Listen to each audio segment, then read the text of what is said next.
Hello, and welcome to the Health and Science Podcast.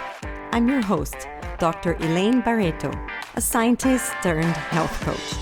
Here, we explore the intersection between lifestyle, psychology, and mind-body medicine to improve your relationship with your thoughts and emotions, with your body, with food, with pain, and with other people. I'll bring you the latest scientific discoveries and provide practical tools to empower you to take care of your own health. If you suffer from chronic pain, gut issues, disordered eating, or other chronic conditions, or if you just want to optimize your health and well-being to live a long and fulfilling life, you're at the right place. Let's dive in.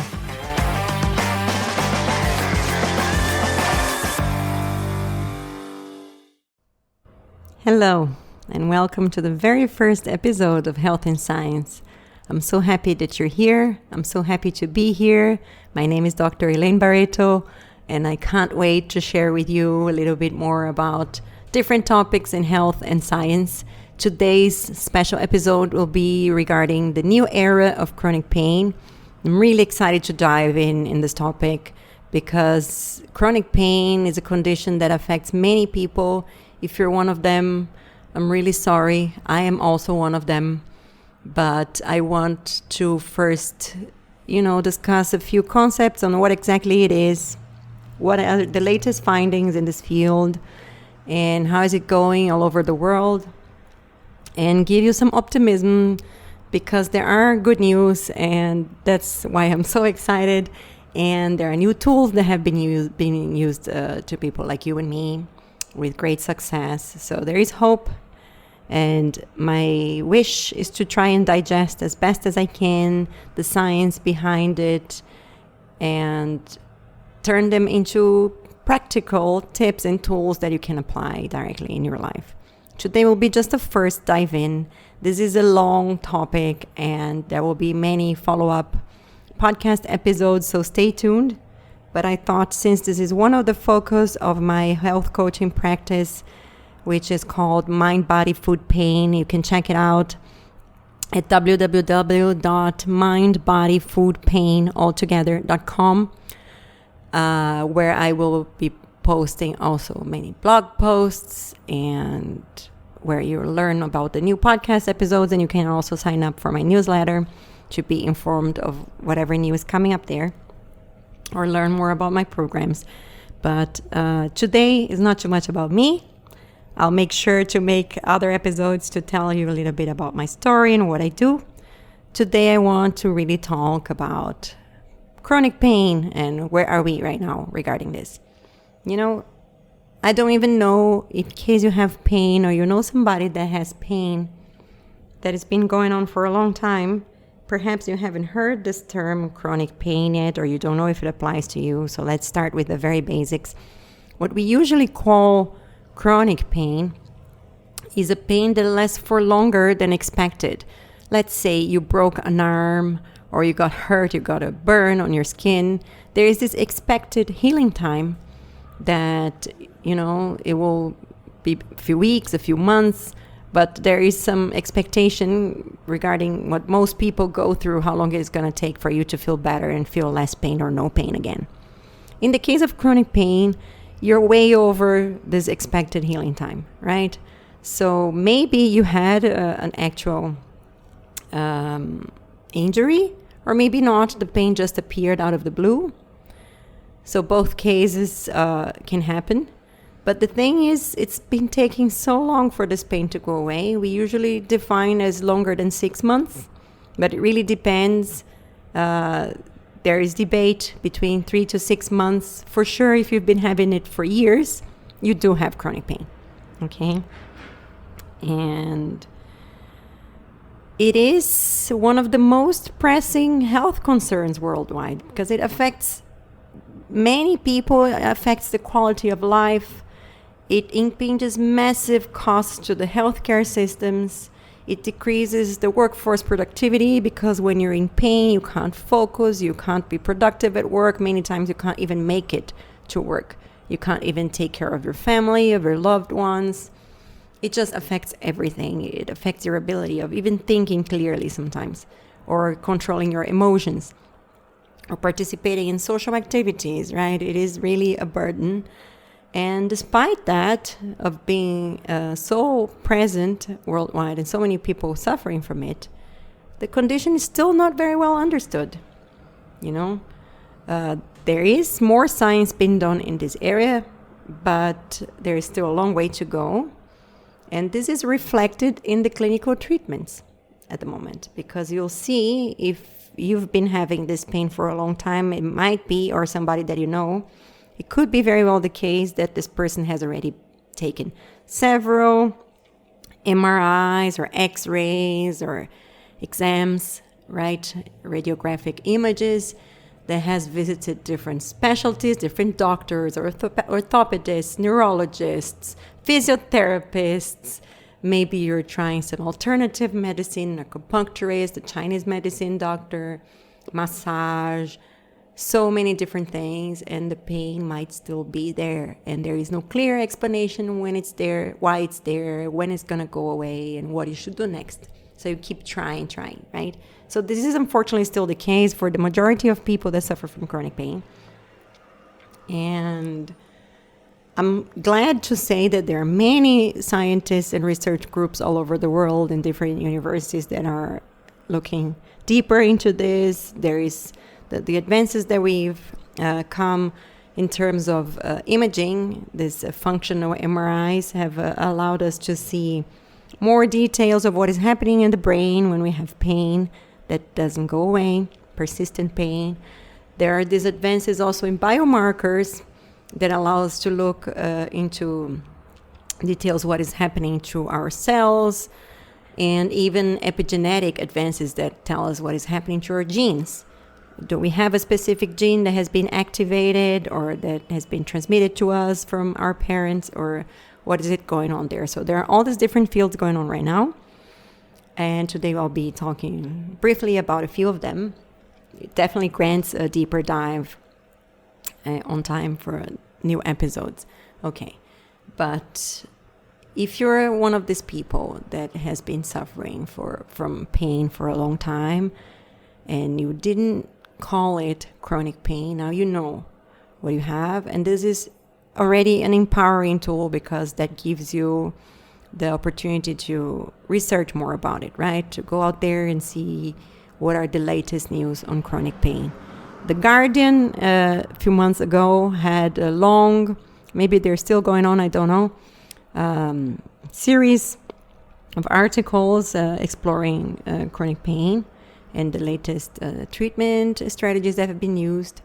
If you're into reading scientific journals, The Lancet also had very good series of 3 journals going deeper into that. So I will be linking in the episode notes where you can find those further references for reading more about it. But it's been something that is on many people's minds. The health insurances especially are getting more concerned about it. And governments in general have been including in their guidelines new strategies for people that are suffering from chronic pain and how the practitioners should be dealing with it.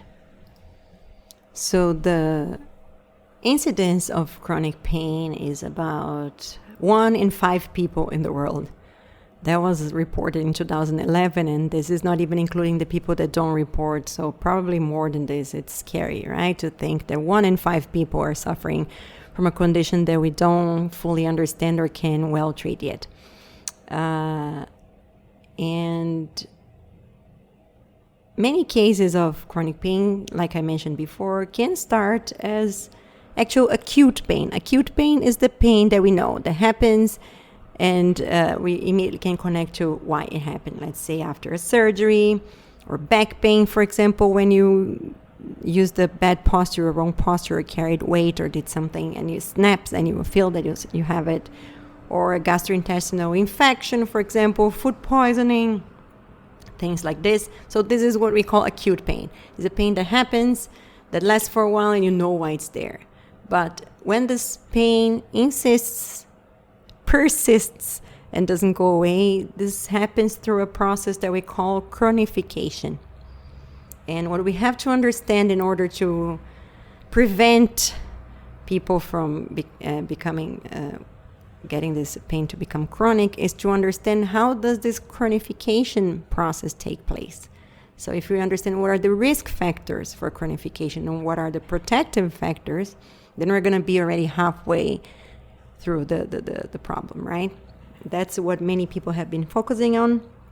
This is what I personally researched for my master dissertation, where I looked into the risk and protection factors for chronification. And I will make sure to have another separate podcast episode to go into those risk and protective factors, and we're going to be doing another dive into that. Today is more like a bird's view of what is chronic pain and what has been the current status around the world. So here is where I want to share the first good news. So there is a book called the ICD. You might have heard about it before. This is the International Classification of Diseases. So the latest revision has been released now in 2021, and it's the 11th revision, so we call it the ICD-11. And this is the book with all the codes for how diseases are classified. So when doctors have to write down your diagnosis, let's say for a health insurance purpose or for referring you to a different specialist, they will have to give you this little code name on what exactly you have, right? And the good news is that in this ICD-11, in this new international classification of diseases, chronic pain has finally received the attention that it deserved. It's not just one bullet point written chronic pain somewhere lost in the middle of all other diseases, but it actually is classified into different categories. It has a long session about it. And this is important because this is how treatments evolve in the clinical practices, okay? This is how you can get more support from your doctor and your healthcare practitioners because they're going to be able to give you the proper disease name to what you have, and it's going to be covered by your health insurance.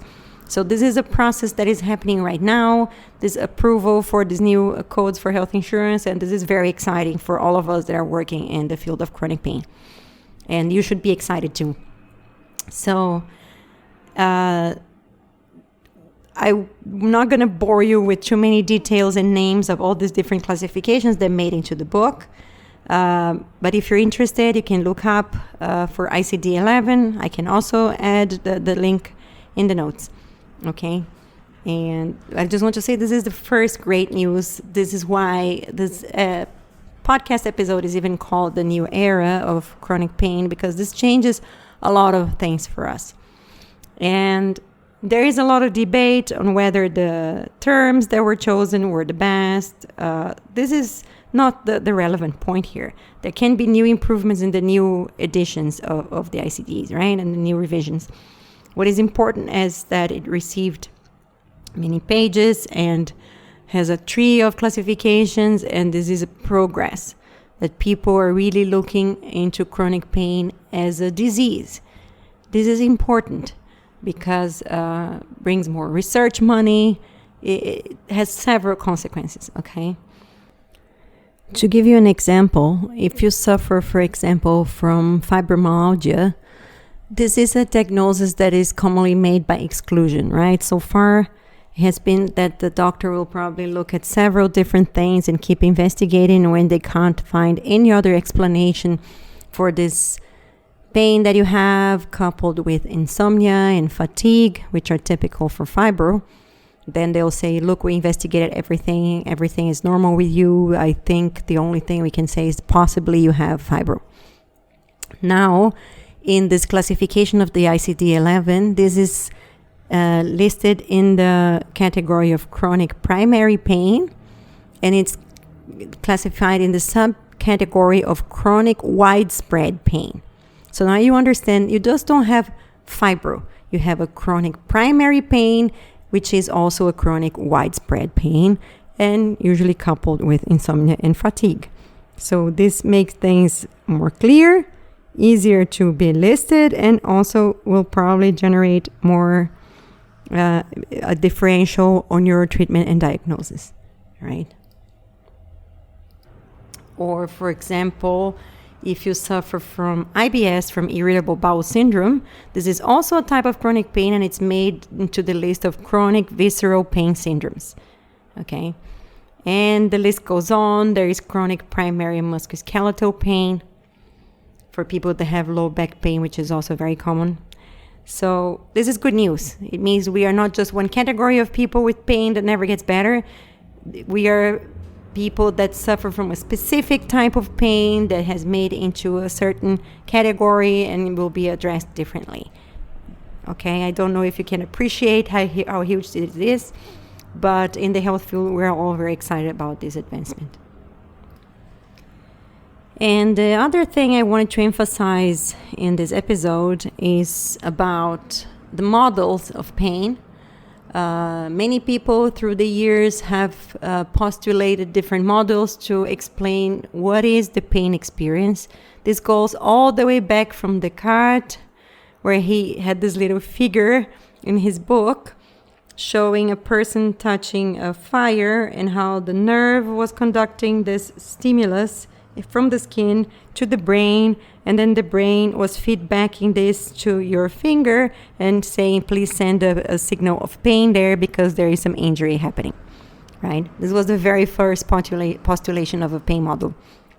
And that gave us this view that, look, there is a connection between the stimulus that can come from pressure, from temperature, from different mechanisms, right? That gets carried by our nervous system into our brain. It gets processed, and in the brain it will be then decided, is this a threat? How much attention should I give to this threat? And then the brain will decide to send back through our neurons into the location of the stimulus how much pain we should perceive and how it should feel, right? This is also what dictates what kind of pain we have. If it's a sharp, pulsing, tingling, and so on and so forth. So this really helped us to begin to understand, even though it's been many, many years ago, of this communication between the stimulus and the brain processing, right? And a long way of progress has been made into this understanding of pain. There are several new models now, but the model that is still most widely accepted by most pain researchers and practitioners is the so-called biopsychosocial model of pain. Have you ever heard about this term? If you haven't, please do yourself a favor. If you suffer from pain or if you're trying to understand more about pain, and go there and Google it, the biopsychosocial model of pain. What does that mean in short words, right? So you see that there are three compounds of words there. We're talking about bio, so that's the biological component of pain. This is what I just mentioned, the stimulus, the nervous system, the brain. This is the biological part of the pain experience, right? So that's the bio. Then the psycho is the psychological part of the pain, right? And the social is then the social domain of pain, which is trying to say with this triangle is that pain is not only a physiological or a biological experience. It's not just in the body. There are psychological components and there are social components connected to it, and they strongly affect your experience of pain. Let's give an example to make it a little bit clearer in terms of social factors. For example, if you feel that you have no support, if you feel like I'm alone with this pain, nobody can help me, I'm feeling isolated, I don't have people that understand what's happening with me. So what is happening, this experience of pain is creating fear, it's creating isolation for you, and all those factors will impact negatively your pain. Really, the intensity of pain can depend on how supported or unsupported you feel.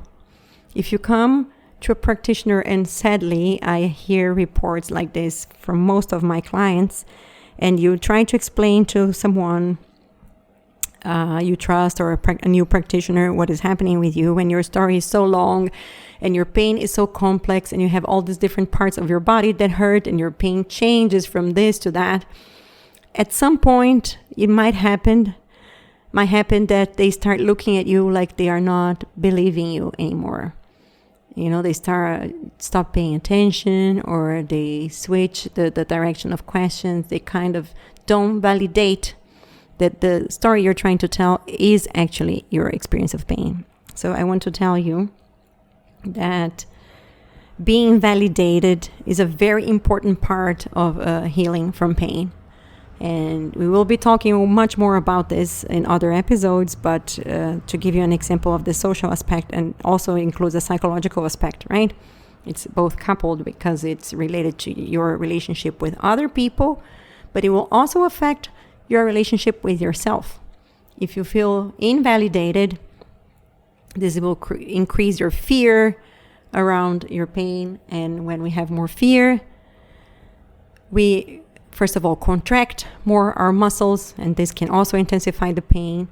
We are telling our brain that this is actually a threat, that this is dangerous, that this is bad, and our brain will start paying more attention to it, and it will create the cycle of reinforcing our pain.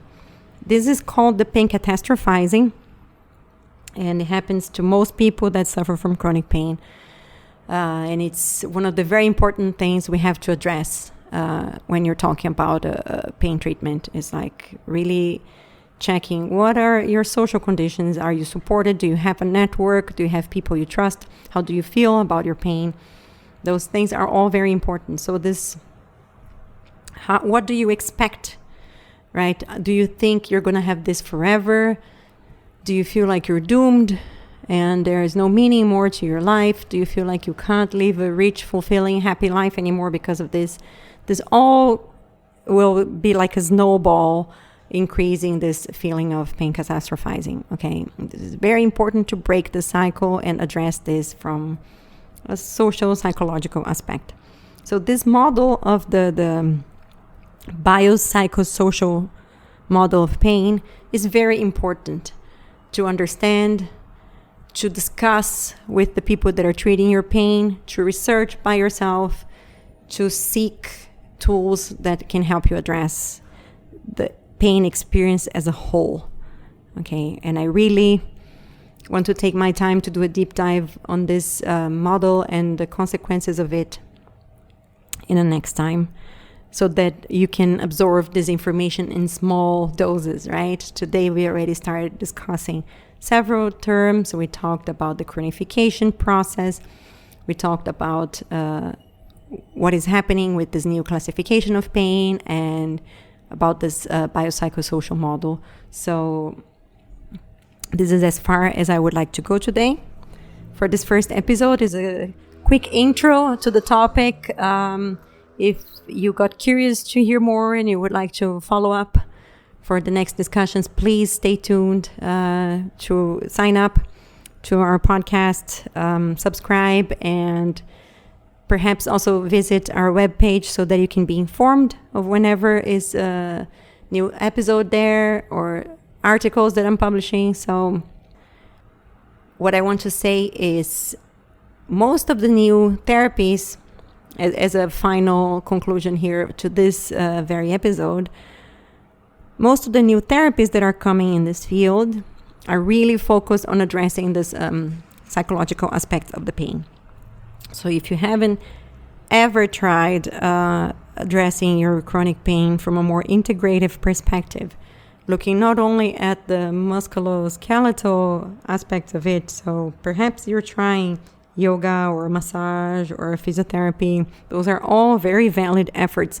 But if you don't tap in the mind aspect of it, your chances of healing are, or you have more potential to explore to increase your chances of getting better.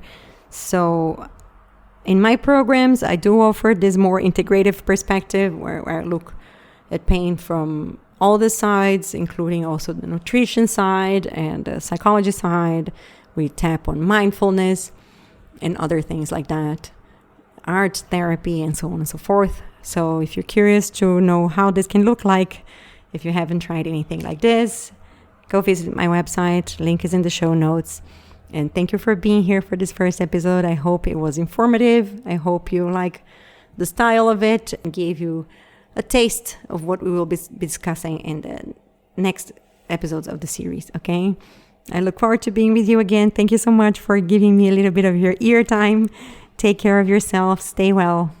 Bye.